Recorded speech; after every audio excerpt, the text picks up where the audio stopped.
Good morning बच्चों। आज हम पढ़ेंगे रसखान के सवैये। ये लेसन नंबर 11, रसखान के सवैये। तो कवि रसखान के बारे में जाने। रसखान, रसखान का अर्थ है रस की खान। इनका असली नाम सैयद इब्राहिम था, लेकिन इनकी जो रचनाएं हैं जो रस की खान थी, इसलिए इनका नाम रसखान पड़ा। रसखान का जन्म 1548 में माना जाता है। 1548 में कहाँ माना जाता है? दिल्ली के आसपास। कहाँ के हैं ये? दिल्ली के आसपास के माने जाते हैं। ठीक है। कवि रसखान का जन्म 1548 में हुआ और ये दिल्ली के आसपास के रहने वाले थे।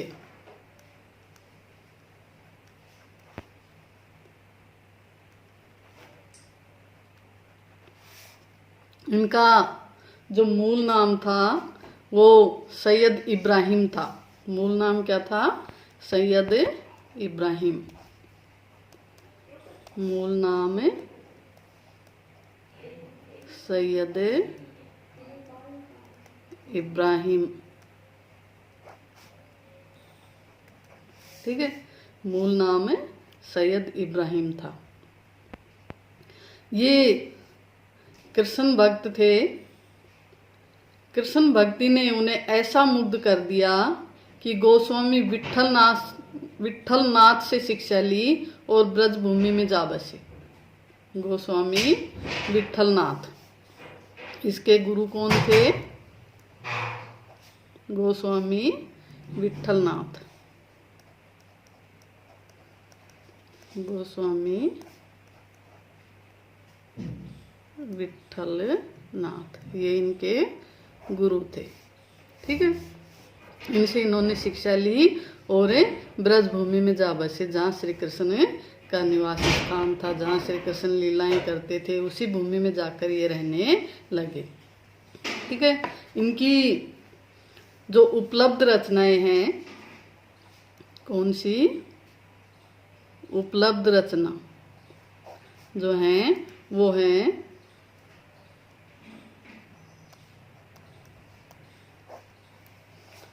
उपलब्ध रचनाएं जो हैं वो हैं इनकी सुजान रसखान। सुजान रसखान और दूसरी है प्रेम वाटिका। ये इनकी उपलब्ध रचनाएं हैं। और इनकी रचनाओं का जो संग्रह है वो रसखान रचनावली के नाम से जाना जाता है। रसखान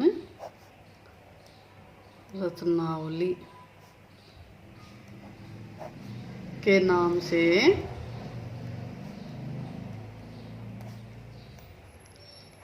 इनकी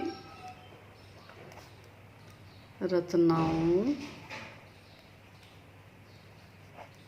का संग्रह है। ठीक है। इनकी रचनाओं का जो संग्रह वो किस नाम से जाना जाता है? रसखान रचनावली। प्रमुख कृष्ण भक्त कवि रसखान की अनुरक्ति न केवल कृष्ण के प्रति हुई है, बल्कि कृष्ण भूमि के प्रति भी उनका अनन्य अनुराग व्यक्त हुआ है। श्री कृष्ण के प्रति ही नहीं, कृष्ण की भूमि के प्रति भी उनका अनुराग है, प्रेम है। ठीक है। उनके काव्य में कृष्ण की रूप माधुरी, ब्रज महिमा, राधा कृष्ण की प्रेम लीलाओं का मनोहर वर्णन मिलता है।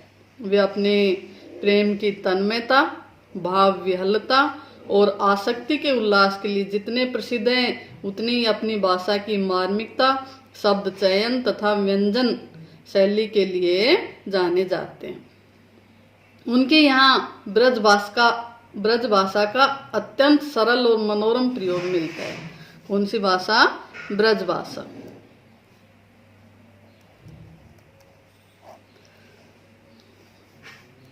ब्रज भाषा का अत्यंत सरस और मनोरम प्रयोग इनकी रचनाओं में मिलता है, जिनमें जरा भी शब्दाडंबर नहीं है।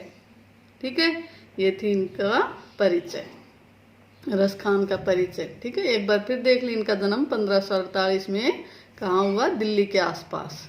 ठीक है, इनका मूल नाम था सैयद इब्राहिम। इनके गुरु कौन थे? गोस्वामी विठलनाथ इनके गुरु थे, जिनसे शिक्षा लेकर ये ब्रजभूमि में रहने लगे। इनकी जो उपलब्ध रचनाएं हैं वर्तमान में, वो है सुजान, रसखान और प्रेम वाटिका। इनकी जो रचनाओं का संग्रह है वो रसखान रचनावली के नाम से जाना जाता है, और इनकी भाषा कौन सी है? ब्रज भाषा। ठीक है, ये था इनका परिचय। अब देखिए रसखान के सवैये। रसखान के सवैये, ये सवैये रसखान के, जो श्री कृष्ण और उसकी भूमि, कृष्ण की जन्मभूमि के प्रति आसक्त हैं रसखान जी, और इनके प्रति इनका अनन्य प्रेम व्यक्त हुआ है। श्री कृष्ण और कृष्ण से संबंधित जो भी वस्तुएं हैं उन सब के प्रति इनका अनन्य प्रेम व्यक्त हुआ है। जो ये पहला सवैया है, इसमें रसखान जी कृष्ण और कृष्ण भूमि के प्रति कवि का अनन्य समर्पण भाव व्यक्त कर रहे हैं। कह रहे हैं कि मेरा जो भाव है अनन्य समर्पण भाव है श्री कृष्ण के प्रति भी और कृष्ण की जन्मभूमि के प्रति भी। कैसे देखिए, मानुष हो तो वही रसखानी, बसो ब्रज गोकुल गांव के ग्वारिन। कवि रसखान कह रहे हैं मानुष हो तो, मानुष मनुष्य, तो मानुष हो तो वही रसखानी। रसखान कवि कहते हैं रसखान यदि मनुष्य बनो तो वही बनो। कौन सा? बसो ब्रज गोकुल गांव के ग्वारन। ब्रज गोकुल गांव के ग्वारन, ग्वालों के बसो, बसने वाला, यानी ब्रज गोकुल गांव के जो ग्वाले हैं उन ग्वालों के बीच में बसने वाला मनुष्य बनूं। अर्थात मैं भी एक क्या बनूं? एक ग्वाला बनूं जो श्री कृष्ण के साथ गायें चराते थे। यदि मैं मनुष्य हूँ तो मैं भी जो है ब्रज गोकुल गांव के ग्वालों के साथ बसने वाला हूँ, अर्थात मैं भी एक ग्वाला हूँ जो श्री कृष्ण के साथ गायें चराने का अवसर मुझे भी प्राप्त हो सके। जो पशु हो तो कहाँ बस मेरो, चरो नित नंद की धेनु मंझारन। अब कह रहे यदि मैं पशु बनूं तो मेरा वश नहीं चलेगा। नहीं, यदि पशु बनूंगा तो पशु अपने वश में नहीं रहता है, या पशु भगवान की भक्ति करने में पूरी तरह समर्थ नहीं रहता है। लेकिन कह रहा है यदि पशु भी बनूं तो मेरा वश नहीं है, फिर भी मैं यही चाहूंगा कि मैं कहाँ क्या बनूं? चरो नित नंद की धेनु मंझारन। नंद की धेनु, गायों के मंझारन, बीच में चरो, चरने वाला नित्य हमेशा।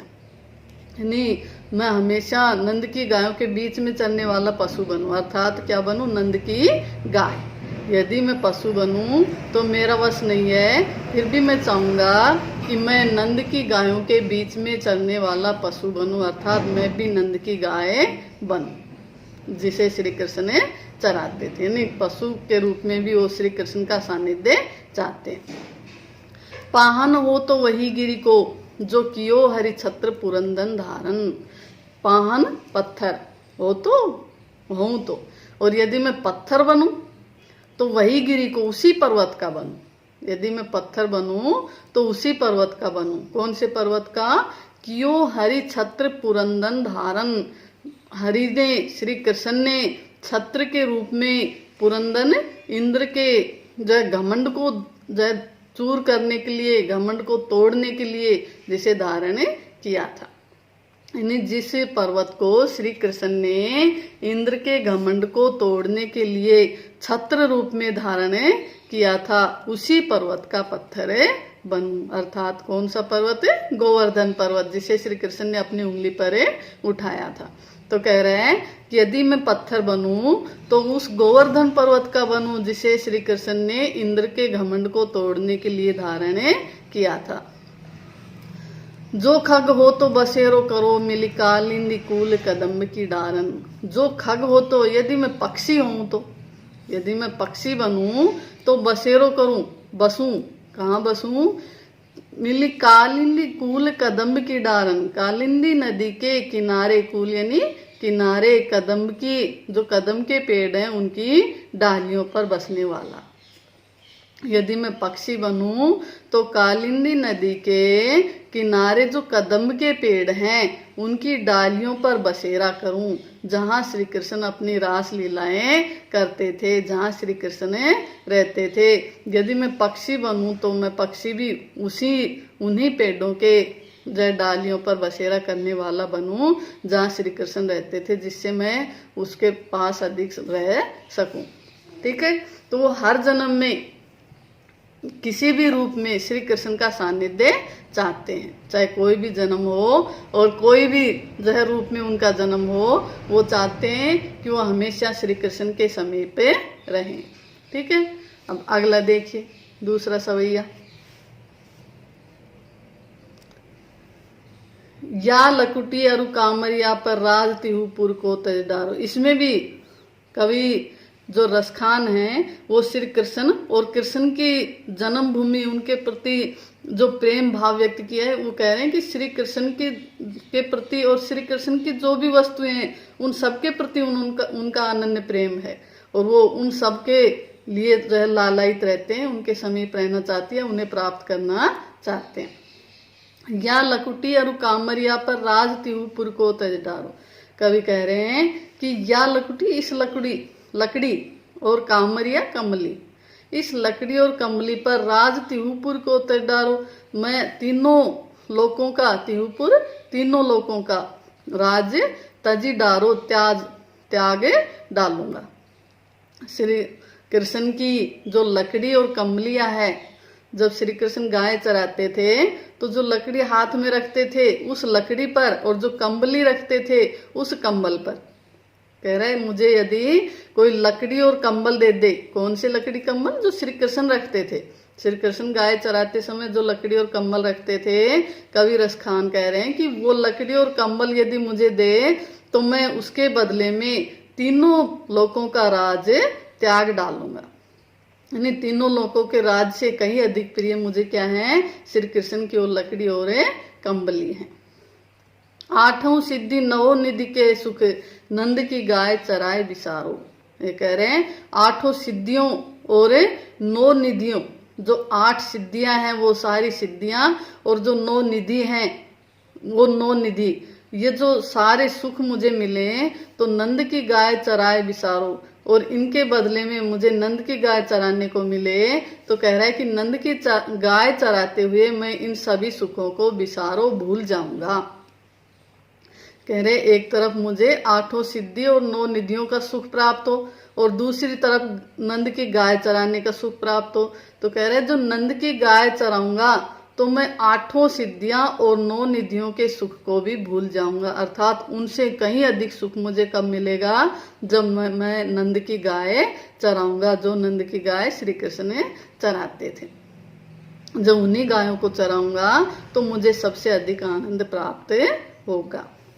रसखान कबो इन आखन सो, ब्रज के वन बाग तड़ाग निहारो। रसखान कवि कह रहे हैं कि कब इन आखिन सो, मैं अपनी इन आंखों से ब्रज के वन बाग और तड़ाग तालाबों को निहारो देखूंगा। कवि रसखान कह रहे हैं कि मैं कब अपनी इन आंखों से ब्रज के वनों को, बाग और तालाबों को देखूंगा, जहाँ जिन वनों में श्री कृष्ण गायें चराते थे, जहाँ जिस बाग में, बगीचों में श्री कृष्ण रास लीलाएं करते थे, जिन समुद्रों के किनारे जाए खेलते थे, तालाब के किनारे जहाँ खेलते थे, और कह रहा है कि मैं कब अपनी आंखों से उन सबको देखूंगा। कोटिक एक अलधोत के धाम, करिल के कुंजन ऊपर वारो। कोटिक करोड़ों कलधोत, सोने चांदी के धाम महल। कवि रसखान कह रहे हैं कि करोड़ों सोने चांदी के महल, करिल के कुंजन ऊपर वारो, मैं करिल कुंजों के ऊपर न्योछावर कर दूंगा। करिल कुंज जहाँ श्री कृष्ण अपनी रास लीलाएं करते थे, रहते थे, कह रहे उन करिल कुंजों को प्राप्त करने के लिए मैं अपने करोड़ों सोने चांदी के जो महल हैं उनको भी न्योछावर कर दूंगा। अर्थात उनसे कहीं अधिक मुझे करिल कुंज अच्छे लगते हैं जहाँ श्री कृष्ण रहा करते थे। ठीक है, अगला देखिए, सवैया नंबर 3। तीसरे छंद में कृष्ण के रूप सौंदर्य के प्रति गोपियों की उस मुग्धता का चित्रण है जिसमें वे स्वयं कृष्ण का रूप धारण कर लेना चाहती हैं। इतनी रूप छवि पर इतनी मुग्ध है गोपियां कि वो चाहती हैं कि खुद ही श्री कृष्ण का रूप धारण कर ले।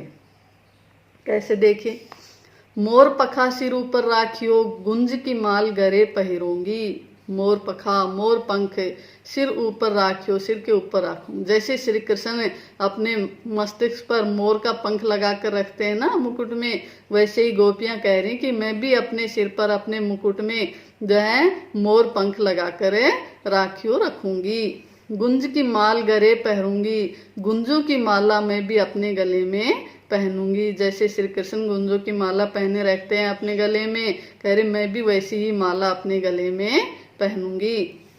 ओढ़ी पीतम्बर ले लकुटी, अब मैं भी पीतम्बर पीले वस्त्र ओढ़ी ओढ़ लेऊंगी। जैसे श्री कृष्ण पीले वस्त्र पहनते हैं, कह रहे मैं भी उसी के समान पीले वस्त्र पहन लूंगी। ले लकड़ी, और जैसे श्री कृष्ण लकड़ी लेकर गाय चराते हैं ना, वैसे ही कह रहे मैं भी लकड़ी लेकर के गोधन ग्वालिन संग फिरूंगी। गोधन गायों के और ग्वालिनों के साथ फिरूंगी, घूमूंगी। जैसे श्री कृष्ण गाय और ग्वालों के साथ उन्हें चराते फिरते हैं, कह रही मैं भी वैसे ही पीले वस्त्र पहन करके और लकड़ी हाथ में लेकर के गायों और ग्वालिनों के साथ घूमूंगी। वन में उनको गाय चराते हुए ग्वालिनों के साथ घूमूंगी। भावत वही मेरो रस खान सो तेरे कहे सब स्वांग करूंगी। गोपी जो कह रही हैं कि जो मेरे रसखान को, रसखान श्री कृष्ण को, भाव तो अच्छा लगता है, जो मेरे श्री कृष्ण को अच्छे लगते हैं, तेरे कहे सब स्वांग करूंगी, वो तुम्हारे बताए हुए सारे स्वांग में कर लूंगी। उसी के जैसे स्वांग में सारे कर लूंगी जो तुम बता रहे हो, जो श्री कृष्ण को अच्छे लगते हैं। या मुरली मुरलीधर की अदरान धरी अदरान धरूंगी। लेकिन गोपी कह रही है कि या मुरली है, मुरली मुरलीधर की अदरान धरी, ये मुरलीधर के अधरों पर धरी जाती है। अर्थात ये जो मुरली है ये श्री कृष्ण बजाते हैं और जो मधुर आवाज निकालते हैं उनकी बराबरी कोई नहीं कर सकता। तो ये मुरली तो मुरलीधर की है, श्री कृष्ण की है। मुरलीधर श्री कृष्ण का एक जो है नाम है। तो कह रही ये मुरली तो मुरलीधर श्री कृष्ण की है, उनके अधरों पर धरी जाती है, अर्थात वो इससे मधुर तान निकालते हैं।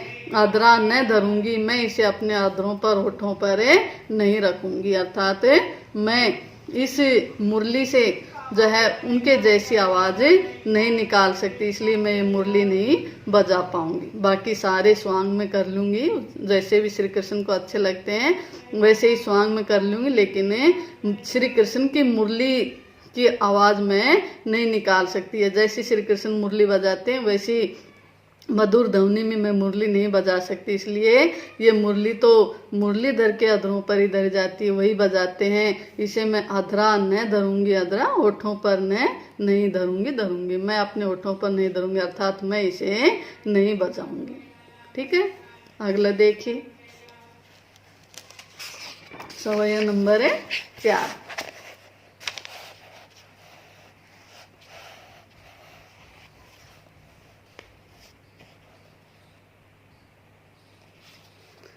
कानन दे अंगुरी रहीबो जब ही मुरली धुनी मंद बजे है। इसमें कृष्ण की मुरली की धुन व मुस्कान से गोपियां किस प्रकार विवश हो जाती हैं उसका वर्णन किया है। जैसे जब श्री कृष्ण की मुस्कान और मुरली की आवाज सुनती हैं तो गोपियां विवश होकर के उनकी तरफ दौड़ पड़ती है, अपना जो है सभी काम काज छोड़ देती है। तो उसी विवस्था का वर्णन इसमें किया गया। गोपी कह रही है कानन दे अंगुरी रहीबो जब ही मुरली धुनी मंद बजे है। जब भी मुरली की धुनी मंद मंद मंद बजे है, बजेगी, जब भी श्री कृष्ण की मंद मंद मुरली की ध्वनि बजेगी, कानन दे अंगुरी रहीबो, तो मैं कानन कानों में अंगुली दे करके रहीबो रह जाऊंगी। यानी श्री कृष्ण जब मंद मंद आवाज में मधुर मुरली की ध्वनि बजाएंगे तो मैं अपने कानों में उंगली दे लूंगी और रुक जाऊंगी। मोहनी तानन सो रस खान अटा चढ़ी गोधन गए तो गए।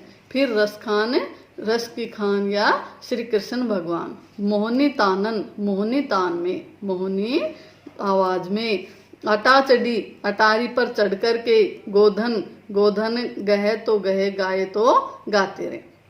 यानी श्री कृष्ण ने जो है अटारी पर चढ़ करके अपने गोधन गाए तो गाते रहे, खूब मोहनी तान में, मोहनी आवाज में जो है वो अटारी पर चढ़कर गोधन गाए तो गाते रहे। मैं तो क्या करूंगी, अपने कान में उंगली दे करके रह जाऊंगी, यानी सुनूंगी ही नहीं। यदि उसकी आवाज सुनूंगी तो मैं अपने आप को वश में नहीं रख पाऊंगी और दौड़ी हुई उधर चल जाऊंगी। इसलिए कह रहे हैं कि मैं जो है अपने को वश में रखने के लिए जब श्री कृष्ण जो है मधुर मुरली में जो है गाएंगे, गोधन गाएंगे, तो मैं अपने कानों में उंगली दे लूंगी, अपने कान बंद कर लूंगी और रह जाऊंगी। तेरी कहो सिगरे ब्रज लोगनी, काली को कितनो समझे है। तेरी कहो जोर की आवाज में या आवाज लगा करके कहो, कह रही हूँ। सिगरे सारे ब्रज लोगन, ब्रज के लोगों को, मैं सभी ब्रज लोगों को, ब्रज के लोगों को जो है हिल्ला मार करके कह रही हूँ। काली को कितनो समझे है, काली कल को कोई कितनो समझे, कितना ही समझा ले। मायरी वाह मुख की मुस्कानी संहारी न जय है, न जय है, न जय है। कह रही हे माँ, उस मुख की मुस्कान मुझसे संभाली नहीं जाती है, नहीं जाती है, नहीं जाती है। ये कह रही जो श्री कृष्ण मुरली की मधुर ध्वनि में जो है अटारी पर चढ़कर मोहनी आवाज में जब मुरली बजाएंगे तो बजाते रहें, मैं अपने कान में उंगली दे करके रह जाऊंगी। लेकिन यदि श्री कृष्ण की मोहनी मुस्कान एक बार देख ली, यदि श्री कृष्ण की वो मुस्कान भरा जो चेहरा मैंने देख लिया, तो कह रही है कि मैं सभी ब्रज के लोगों को हिल्ला मार करके कह रही हूँ, फिर मुझे जो है कोई कितना ही समझा ले। लेकिन यदि उसकी मधुर मुस्कान भरा चेहरा मैंने देख लिया तो मैं अपने वश में नहीं रहूंगी, क्योंकि उसकी मधुर मुस्कान भरा चेहरा मुझसे संभाला नहीं जाता है, संभाला नहीं जाता है, संभाला नहीं जाता है। अर्थात मैं फिर अपने आप को संभाले नहीं पाऊंगी और मैं सभी कामकाज छोड़कर उसकी तरफ दौड़ी चली जाऊंगी। उसकी मधुर मुस्कान के सामने मैं अपने ऊपर काबू नहीं रख पाऊंगी, मैं उसके वश में हो जाऊंगी। ठीक है, थैंक यू बच्चों, धन्यवाद।